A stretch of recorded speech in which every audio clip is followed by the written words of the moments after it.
skutečným důvodem, který jsem vás pozval na dnes večer znovu, byl, že Pamatujte, Ester, nikdy se nemusíte bát udělat to, co je správné. Vaše výsosti, někdo kuje pikle proti mé rodině. Zítra budeme s mými lidmi vyhnáni na ostrov věčného lechtání. Vyžeňte mou královnu, kdo by se odvážil? Je to Haman. Je to pravda?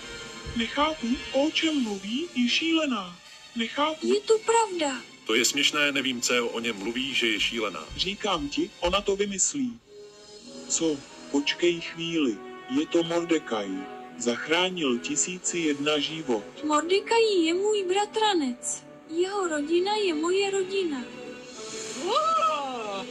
Nechal si mě vyhnat muže, který mi zachránil život a mou vlastní královnu.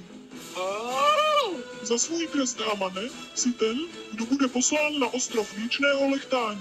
Spolu s někým jiným, kdo se ODV a žetí zakázat proti mé královně a její rodině.